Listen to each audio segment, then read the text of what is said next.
My name is Emily, and today I'll be talking about navigating education and work with a chronic condition. So I'm Emily Rich, an occupational therapist in Tucson, Arizona in the United States, where I get to work with people with EDS and POTS and other chronic conditions. I didn't plan on working with these populations. It kind of fell into my lap. And I myself have multiple diagnoses which might be considered invisible. And include some physical and cognitive differences, which led me to my work in advocacy and education. I'm also a student. I'm getting my PhD in occupational therapy, so I have firsthand experience of working and going to school with the chronic conditions. Today, I'll be sharing some of the things I've learned both from personal experience and also from my training as a clinician.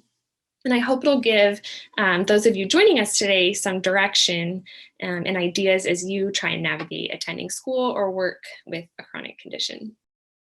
I have nothing to disclose. All right, so first we were going to talk a little about education and balancing school with health management, both grade school and also post-secondary or college students. Then we'll go into some discussion of work and employment, and then some tools that apply to both work and education, some helpful resources, and then ideas about how to get started in implementing these concepts.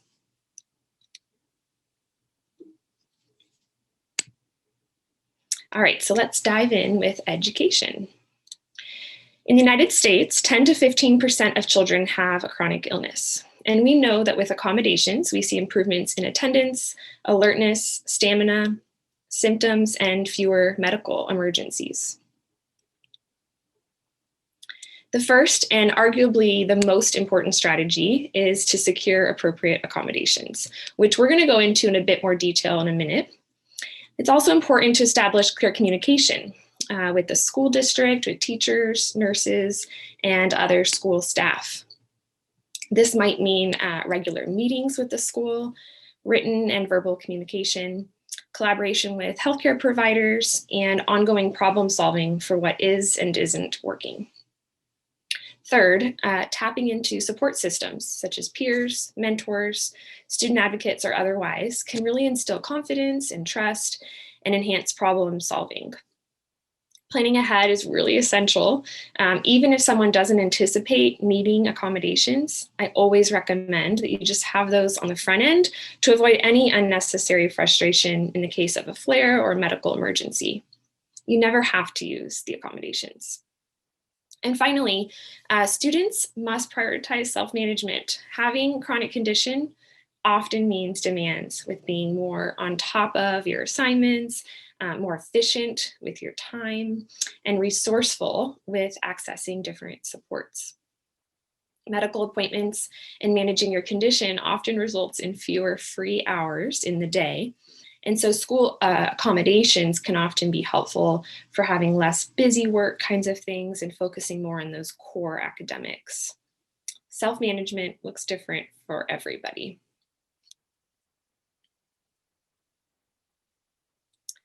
So each member of their team has their own responsibilities. So parents, especially for younger children and adolescents, are responsible for notifying the school of the student's needs, participating in developing the plan, such as a 504 or an IEP, we call that in the United States, providing medication to the school and the contact information, and educating their child on self-care skills. The school and the school district are responsible for identifying students with needs, arranging those meetings, developing protocols for service provision, clarifying the roles of each team member, implementing strategies, and communicating with families. Schools are also required to ensure a safe and reliable medication management program, training of their staff, and of course, promoting a supportive environment for learning. Students in primary and secondary education are responsible for notifying an adult about their needs and participating in management of their health as appropriate to their developmental level.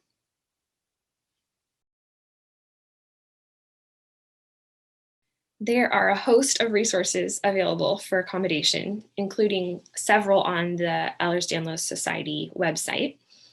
So that's a great one to check out, but I've listed several here for reference, and I'll just highlight a few of these ideas. One of the most important, perhaps the most important, is flexibility with submitting assignments and flexibility with schedule for attendance at school. Minimizing busy work assignments can ensure student success in learning those core academic skills, as I mentioned. Accommodations for mobility and navigating the campus, options for breaks during the school day, modified physical education requirements, alternative options for seating, and writing accommodations can support physical endurance, pain, and fatigue levels. Fatigue and cognitive symptoms, or those thinking challenges, may be accommodated by extended time on tests, modifications to the environment, use of compensatory tools like a calculator or a reference sheet. Sensory sensitivities can contribute to fatigue and pain and cognitive impairment. And so using a hat or sunglasses for vision sensitivities, noise reduction earbuds, or preparing for fire drills, knowing ahead of time for those sound sensitivities. And then the use of a weighted lap pad or compression garments can help with proprioceptive or vestibular regulation. This is a quote from a college student with multiple chronic conditions who reviewed this presentation for me. She said, "In my experience, educating the school, my teachers, and the nurse about my conditions was very important. Telling them my diagnosis and having a 504 or an IEP wasn't enough for them to get it." She also said that having a note taker has been incredibly helpful for her in college. There's a wealth of resources online, and I've listed just a few here. You can come back to this slide for reference, but in brief, there's a great resource for college students right there on that link there. There's another one for scholarships for people with disabilities. I included a couple of my favorite books for parents of children with chronic conditions, a book for children that was written by an occupational therapist, and a workbook for teens. I also included the EDS Society Educators Guide, which has some fantastic resources there.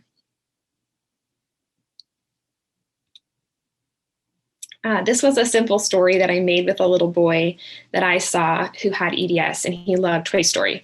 So he used this for show and tell at school, and it helped explain to his peers, why he did some things differently and why he had certain accommodations. So how do you choose a school or a career path? So especially for college and beyond, consider schedules and the hours that are required, what shifts you might have to work, and flexibility that they might offer.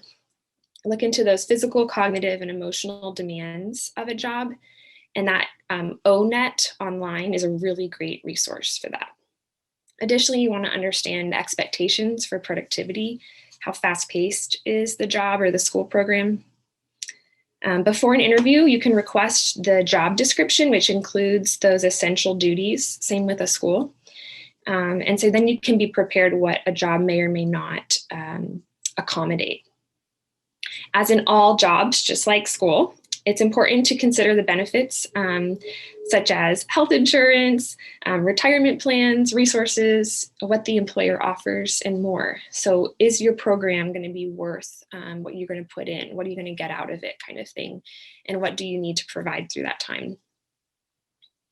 Finally, as we've seen all through the last year, many jobs can be done from home, whereas others really have to be in person. So it's an important thing to consider the aspects of the work environment, including sensory stimulation, the physical space setup, the length of your commute, other things like that.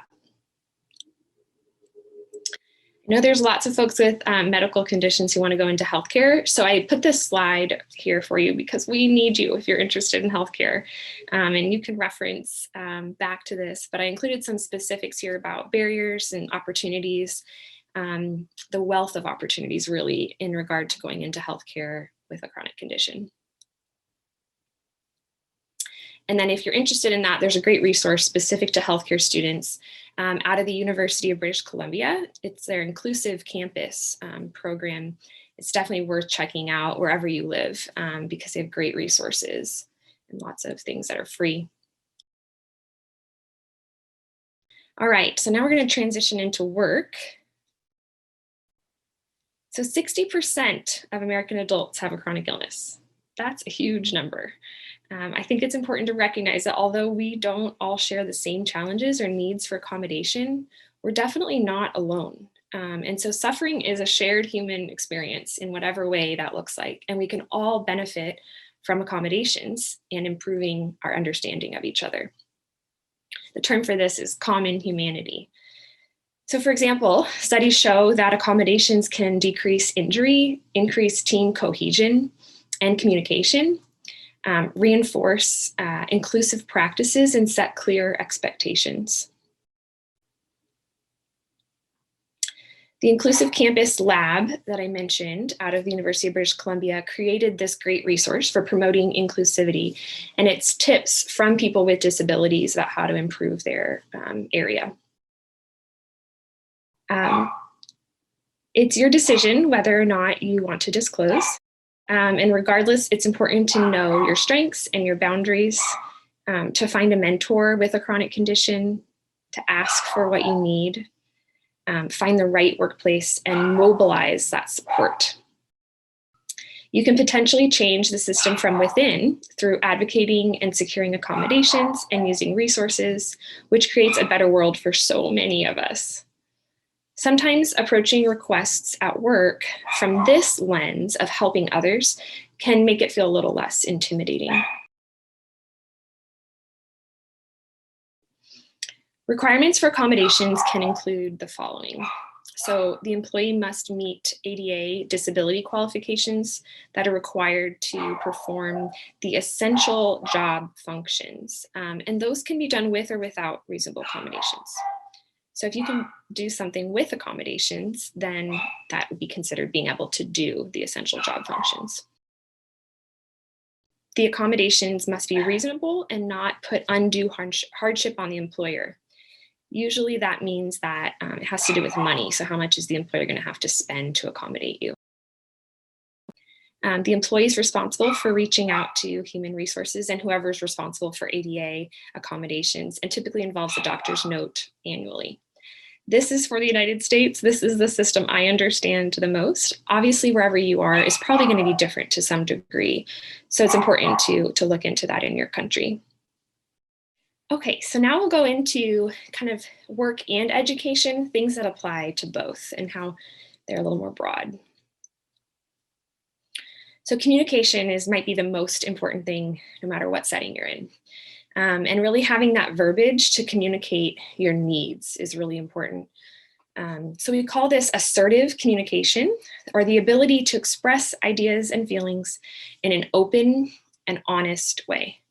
This is not aggressive communication. It's direct, honest, and responsible. You want to use eye contact, body posture, and gestures, and use a modulated vocal tone, not sounding too defensive or like expecting that they're going to deny your request. It's just respectful communication and asking for what you need. Try using I statements. So for example, I require a modification to lift as I have back pain. Most people can understand that. So those simple, relatable terms, using clear words with absolutes, like it would be impossible for me to blah, blah, blah, or I cannot. So trying to avoid those, I might be able to do this, or sometimes that's harder for employers to really know what to do with that. Prepare and practice when it's appropriate to share, and use calm repetition, focusing on the issue or what you're trying to say. So try not to get sidetracked, try not to talk too quickly, which is easy for us all to do. And use the 3 C's of communication. So it's confidence, clarity, and control. You want to clearly identify the responsibilities of the employee versus the employer, or in our case, for students, the student, the parent, and the school, like we talked about before. And then connect with colleagues, leveraging those contacts and support systems. So understand your medical condition, okay? So when we're advocating for ourselves, really knowing what it is that you have and why you need the accommodations you do. Practice using brief lay terms to articulate your condition or your conditions, and identify specific needs for accommodation. Prepare to provide your own solutions. Rehearse requesting your employer meet those needs, really practice that. Emphasize your strengths. People with disabilities value working. They have better problem-solving skills. They're more likely to follow health and safety rules. They take fewer sick days, and they know how to manage stress. Try to avoid walking in with that negative mindset and plan that your needs are going to be met. So expect that. So this is kind of a diagram to show that this prepare, rehearse, take action, and then review and revise. This is something you can kind of use as a framework for yourself. These couple of quotes, I'll just read from Brene Brown. So I define vulnerability as uncertainty, risk, and emotional exposure. Vulnerability is also the birthplace of innovation, creativity, and change. If you choose to disclose, that's a very vulnerable time. And sometimes this can result. So this idea of shame, the intensely painful feeling or experience of believing we're flawed and therefore unworthy of love and belonging. I hope that's never your experience. But if it is, you need to know that you are worthy of love and belonging. What you're asking for is not too much. It's important and it's needed. So this idea of disclosing, it's a choice that you get to make. And so in thinking about interviews, we talked a little bit, practice talking about how that experience is an asset. And I'll give you some ideas in the next slide. Demonstrate how much you have to offer precisely because of your unique life experience. And feel like you're interviewing them too. It's really a two-way street. Beforehand, you might write down the pros and the cons. It's a kind of an old school way to do it, and it's really can be helpful. I've said it 5 times and I'll say it again. Really practice, rehearse that conversation so you can get more confident in it. And find the right timing, which can sometimes be tricky, but is it during your interview process, after admission or after you received the job? After starting classes, after you started working, kind of thinking through those things. Focus on what you can do rather than what you can't do. And so on that note, this idea of strength-based interview buzzwords, you're asking for accommodations, but you can also include in there, I am really resilient. I'm organized. I'm a problem solver. So what are those kinds of things? You can also say it was my responsibility to, that's a good phrase to lead in, or I took the initiative to XYZ. Employers like those things. This is a quote by someone with a chronic illness that reads, to be uncomfortably honest, I am probably more disappointed in myself than others are. One day I'm fully capable of a task, while the next I struggle with generally simple things like brushing my teeth or getting dressed. So this is pretty common. I think it's human nature that we're harder on ourselves than others are, but it can definitely be frustrating to have unpredictable, inconsistent symptoms. So I had to put my OT hat on for just a few slides and reinforce some really important strategies, many of which you might have heard before, but hopefully these will help reinforce ways to manage your symptoms on a daily basis. Probably the most important one to keep in mind for all people who are managing work or school and caring for their health is this idea of pacing. This is true of all of us, even people without specific diagnoses. It just might be more important for someone that has a known health challenge. The concept of spoon theory can be a helpful way to frame daily activities and communicate with family, friends, and colleagues about why your energy level might fluctuate one day to the next. Taking breaks might be the hardest thing we make ourselves do, but it really does lead to having more energy in our banks. If you're vacuuming a house one day, for example, stop and rest for a period of time before going on to the next room. Along the same line, stop and rest before you get to the point of collapsing on the couch and then not getting up for a whole day. For that cleaning analogy, maybe you vacuum one day, mop the next, and wash the windows the next weekend. So spreading those out. Or maybe you only vacuum one room per day. I like to think of it as if you have a jug of water. Each activity takes different amounts of water throughout the day. Some take more than others. And so by the time you get to the evening, you need to have some water left in there to be able to make dinner and eat and do your nightly self-cares. If you're out of water, then you're taking energy from the next day. It's negative energy. It's so depleted. And then a lot of times that's when we hit those flares. Other strategies are to plan ahead, give enough time for tasks so you don't rush through and spend more energy or have more stress, and delegate things to others. There are a couple great apps here that I like for tracking activities and symptoms and other things over time.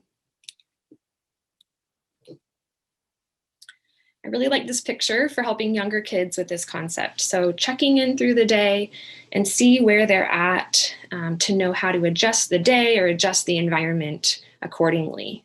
So if they're at a 9, before lunch at the school day, what do we need to do to change that morning at school for them? Additionally, we can be smart about the way we do things so that we don't use as much energy on tasks and we have more energy for things that we want to do or things that we need to do. So for example, you might use some tools to make things easier, like a long-handled razor or a long-handled sponge in the shower to minimize bending or reaching. You'll see on the right here, there's a compression donning device, D-O-N-N-I-N-G. It's a kind of a fancy word for putting it on. And that makes putting compression hose on easier. Or you might build up the handles on something so it takes less force to grab it. For example, the handle on your faucet, if it's really hard to turn. If you have the option, you can use technology to your advantage, like an Alexa or a Siri, a robot vacuum, or even going old school with one of those clappers. So clap on and off for your lights or different outlets so that you don't have to get up and down as much. Organization saves time and energy, and that might look like baskets all around your house. So you can throw things in them when you don't have the energy to put it away, but it doesn't end up on the floor and scattered about. We can also position ourselves in a smart way, such as getting dressed in a seated position or taking a shower seated. This saves energy and it can be discreet since typically nobody else sees you during these activities. And then you have more energy when you're outside the house.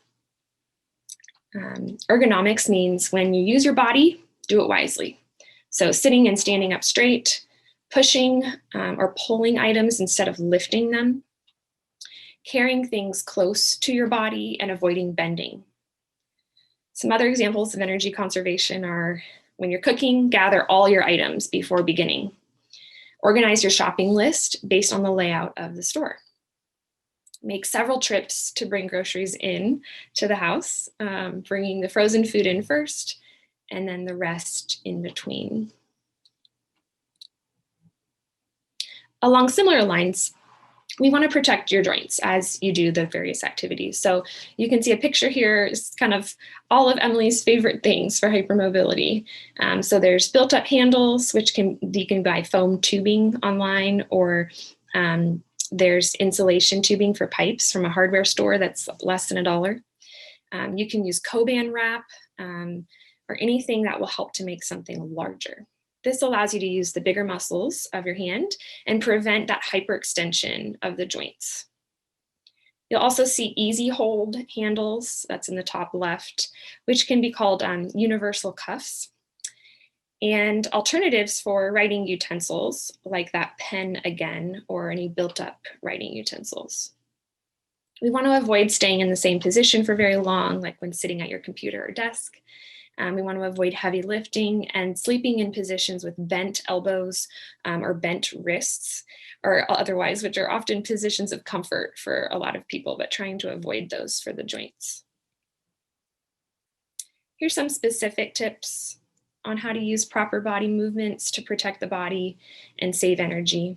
I went through a few of them a minute ago, but holding things close to your body, having a wide base of support, bending at your knees, avoiding twisting and straining those muscles that aren't being used, strategically moving objects, like I said, sliding instead of lifting, and the thing that nobody ever wants to do, which is to take multiple trips. Don't feed into that game of how many bags of groceries can I fit on my arm at one time. Really try and take the time and spread it out. Here's a visual for some specifics on how to sit at a desk or workstation. You can find these online, but it's something to really be aware of and not to ignore. If you can't reach the floor, bring the floor up to you with a phone book or a stool, because that creates the basis of how hard the rest of your muscles have to work to sit up. And it really does matter. I know a lot of people end up laying in bed or on the couch and use their computer. So I'll just say this, try to use these same concepts in translating it to the couch or your bed. Are your wrists in wonky positions? Are you looking up or looking down at the screen? How does that affect your neck? What do your elbows look like? Are they resting on something? Are there pointy edges? Are you getting any tingling in your fingers? These aren't all or nothing. You sit at a desk that's perfect, or you're sitting in bed. How can you take some of these concepts with you?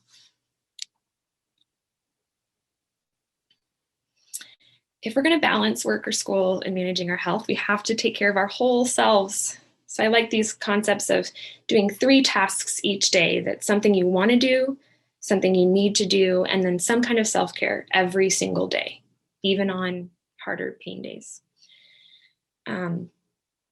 Sleep is foundational, and I know it's not often easy for people that are in pain, so try and reach out to a professional if you need help with that. But keep proper sleep hygiene, and then only take on as much as you're able to for both getting quality rest and also being able to do social or leisure activities, especially for your mental health.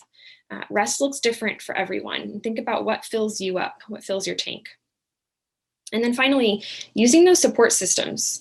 Friends, families, neighbors, colleagues, we all have to care for each other. On that note, this idea of occupational balance simply means having the right amount of activities and the right amount of variation for you. I put a few self-assessments here that can be helpful online, and they can help with the idea of, what are you doing well and what might you be missing in your life. And as an exercise, you can just draw a circle and on a picture and make a pie chart and color in the types of activities and see what your balance looks like in your day, in your life. Other things during the day, I'm a huge advocate for body scans. Are your muscles tight? Is your tongue pressed against the roof of your mouth? How are you holding your body? So really frequently taking breaks to allow for those changes in positions, drinking water. There's water bottles that have time markers or smart bottles that light up to remind you to drink. And then one of my favorite resources is self-compassion. So Kristen Neff has a workbook and free resources on her website, and those are great. The key is progress, not perfection. So these are a lot of things to do, but just try and work toward progress. There's lots of resources here, mostly legal kinds of things for students and employees. Most of these, again, are US-based, but they should help to guide you to ones for your country. A couple to point out at the bottom are ONET Online. Like I said, that helps with detailed descriptions of the world of work. So what do jobs require? And then the Job Accommodations Network is my favorite. So on this slide, you'll see examples of specific ideas for accommodation based on your needs. So if you have difficulty with standing, they even have one with Ehlers-Danlos specifically. So you can get some ideas for your school or for your boss so that on how they can help you instead of expecting them to come up with the ideas to accommodate you. Some more resources here, including these chronic disease self-management programs, which you can find online all over the world. And then a few books, and I've got pictures on the next slide. So The Body is Not an Apology is excellent for parents. That When Your Child Hurts is there. Daring Greatly by Brene Brown. There's so many books. But the key being that there is no wrong way to be in a body.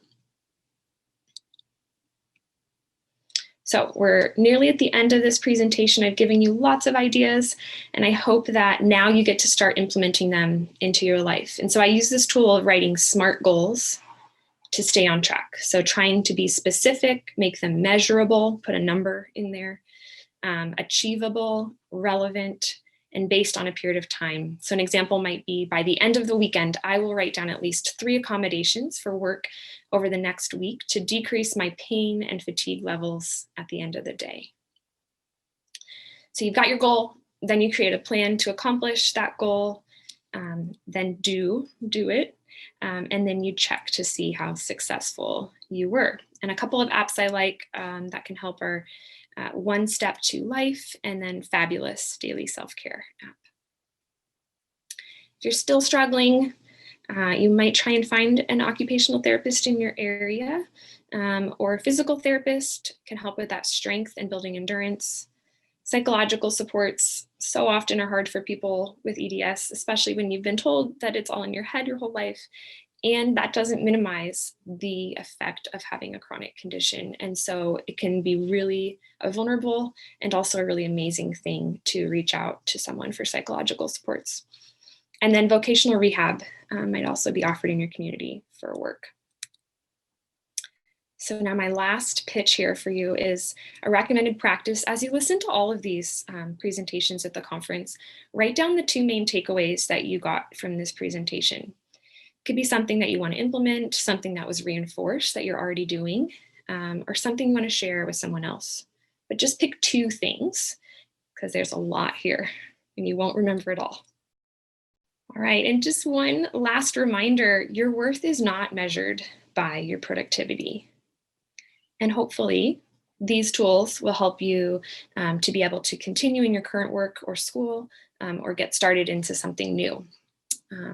So I have my references here, and then I will look forward to your questions in just a little bit. Thanks for joining me.